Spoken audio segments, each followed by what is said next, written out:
जहाँ जहाँ मुसलमान है ना, अब चूंकि धानापुर में उनके यहाँ मुसलमान हैं, तो इसलिए मिनी पाकिस्तान की बात कहे। मुसलमान तो चंदौली में जहाँ भी मुसलमान है, मुसलमान से ये आप लोग के कहने से है। आइए देखते हैं, बैठकर मजा आएगा। चलो भाई देखो अब मैं क्या करता। चर्चित जगह है, कौन नहीं जानता है चंदौली का धानापुर। मिनी पाकिस्तान बताते हैं लोग, मुसलमान अधिक हैं वहाँ, मिनी पाकिस्तान कहते हैं।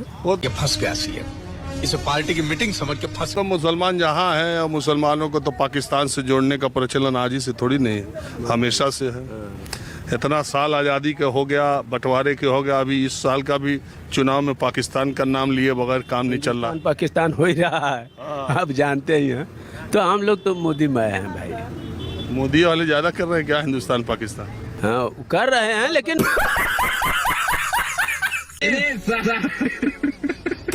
मोदी वही समझ लीजिए कि जहाँ मुसलमान हैं वहाँ पे बस मोदी का खौफ बना हुआ है।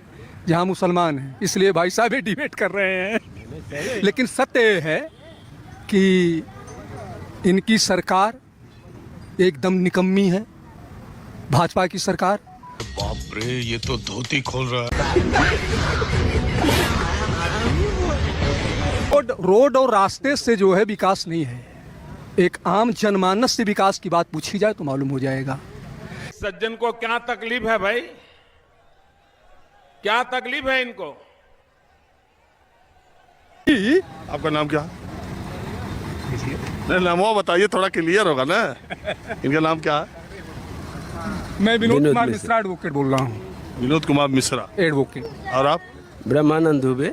अरे यार दोनों आदमी पंडित है, इतना विरोध दिखाए थे, पंडित कैंडिडेट है। अब जहाँ मुसलमान है ना, अब चूंकि धानापुर में उनके यहाँ मुसलमान हैं, तो इसलिए मिनी पाकिस्तान की बात कहे।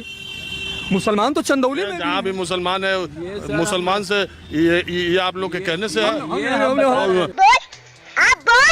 नहीं सारुण के यहाँ कुछ तो गड़बड़ है जरूर। जैसे हम हिंदुस्तान में वैसे भी। हाँ बिल्कुल सर, मैं जितना हमारा हिंदुस्तान है उतना उनका हिंदुस्तान है। धर्मनिरपेक्ष राष्ट्र है, इंडियन कॉन्स्टिट्यूशन को आदमी पढ़े। शाम को चले जाते हैं, दिन में कचहरी में आते हैं 10 बजे और शाम को घर चले जाते हैं। नहीं, झेलना तो मुझे है। 10 बजे घर नहीं, 4 घंटा झेलते हैं। आप क्या झेलते हैं? सर्दी गर्मी और बरसात हम झेलते हैं, हम जानते हैं। ध्यान लीजिए, महेंद्र पांडे और दूसरा कोई नहीं, मोदी जोगी। चंदौली की धरती पे यदि कोई किया, पंडित कमलापति त्रिपाठी जी ने किया। महेंद्र पांडे की बात कर रहे हैं। त्रिपाठी जी का क्या ऐसा हाल हो गया, कैसा हाल हो गया कि 5 सीट नहीं मिल रही है? क्यों 5 सीट कहाँ चली गई? ये तो समय काल चक्र है। कभी बीजेपी का भी 2 सीट थी। नहीं आज देखिए कहाँ पहुँच गए। सर नहीं, मायावती बहुत थर कांपते थे लोग, अधिकारी कांपते थे, 2 सीट पा गई। क्यों?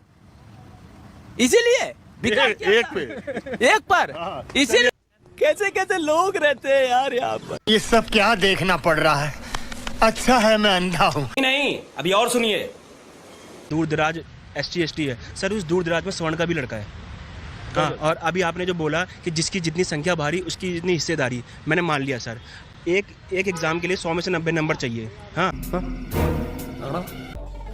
तो गेम बचाना पड़ेगा। अगर कोई ST ST समुदाय दूर दराज के इलाकों में, यही मैं आपको भी बताना चाह रहा हूँ, किसी भी गांव में चले जाइए, किसी भी गांव में चले जाइएगा, आपको रेयर हिंदुस्तान में, खास करके उत्तर भारत में मैं कह सकता हूँ, रेयर कोई दलित, कोई शेड्यूल ट्राइब 100 बीघे का, 150 बीघे का, 200 का काश्तकार मिलेगा। दलित एक ही गांव में 100 दलितों के पास मिला के 1 बीघा जमीन नहीं है, और एक सवर्ण के पास, सामान्य के पास, उसी गांव में 100 बीघा जमीन है एक के पास। तो गजब बेइज्जती है। हम उसके जो दूसरा तर्क दिया जाता है, क्योंकि हमारे में पैनल डिस्कशन नहीं है कि इधर पक्ष खड़ा कर लें, इधर विपक्ष खड़ा कर लें, तो इसलिए मुझे दूसरे पक्ष की भी बात करनी पड़ेगी। मैं टोटली एग्री हूँ कि वहाँ पे जमीन ज्यादा सोने के पास है, इसलिए हवा निकल गई। हम कह रहे हैं कि इनकम बेस पे होना चाहिए। तो अगर इनकम बेस में वो दलित, वो ज्यादा गरीब है तो उनको ज्यादा मिल जाएगा। अगर स्वर्ण ज्यादा कम गरीब है तो उनको कम मिलेगा। देखिए हमने आपसे बात की, लोकतंत्र में मैं मानता हूं कि संवाद होना चाहिए और सार्थक संवाद होना चाहिए। कोई भी ऐसी चीज नहीं है जिसका रास्ता बातचीत हो सकता है, बातचीत होके कोई और अच्छा रास्ता निकले। अभी तक जो बातें आई हैं उसमें और भी अच्छा रास्ता निकले, संवाद होना चाहिए। मैं तो यूजीसी गाइडलाइंस के बारे में बोलता रहा हूं कि उसमें बहुत सारी चीजें ऐसी हैं जो नहीं होती। सर मुझे एक चीज़ का बताइए, मैंने अभी जो बताया कि अगर मान लो किसी पोस्ट के लिए 100 में से 90 नंबर चाहिए, हाँ, अगर उस पोस्ट के लिए 20% आरक्षण SC/ST को है, अगर उस SC/ST में से कोई भी बंदा वो 90 नंबर नहीं ला पा रहा है, तो आप उसमें से कैसे सिलेक्ट करोगे आप? दिमाग का बत्ती चल रहा है बाबू। करे तो करे क्या, बोले तो बोले। यही बोलना है कि एक बार इसको रिफॉर्म करो, इसको रिवाइव करो। अगर 80 साल से भी मतलब एक IPS के बेटे को दोबारा क्यों सर रिजर्वेशन मिले? अगर वो IPS बन चुका है या IAS बन चुका है तो वो सक्षम हो चुका है, तो क्रीमी लेयर में आ जाते हैं। वो सक्षम हो, लेकिन मिलता है ना रिजर्वेशन, हटता तो नहीं है ना उनके यहाँ से सर।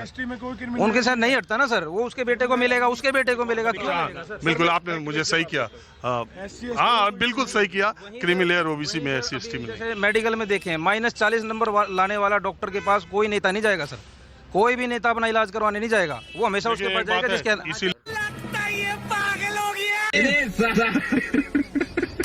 तो लेने के देने पड़ गए। तो मेरा आप लोग को आदाब, नमस्कार। मेरा नाम विजय है, आप लोग देख रहे हैं भगत लोग चैनल की वीडियो। जैसे तो कौन डॉक्टर जो है -40 नंबर लाकर कौन डॉक्टर जो है बन रहा है, किसको ये लोग बोलते हैं? ये कहाँ से इनको जानकारी मिली है कि -40 नंबर लाकर जो लोग डॉक्टर बन जा रहे हैं? ये जो है व्हाट्सअप वाला ज्ञान जो है, जो इनके दिमाग में चढ़ा हुआ है कि -40 नंबर ला के डॉक्टर जो बन रहा है वो सही से इलाज नहीं कर पाएगा, इसलिए जो है आरक्षण को ख़त्म करना चाहिए।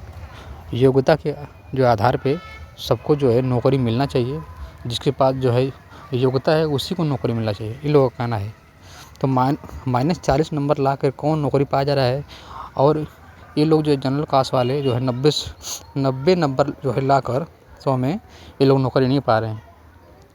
कहाँ से इनको ज्ञान मिलता है? सब व्हाट्सअप वाले पहले ज्ञान का जो है पता नहीं करते हैं, जो इनको सोशल मीडिया पर मिलता है वही उसी के आधार पे लोग बोलना चालू कर देते हैं। तो -40 नंबर से कौन डॉक्टर बनेगा?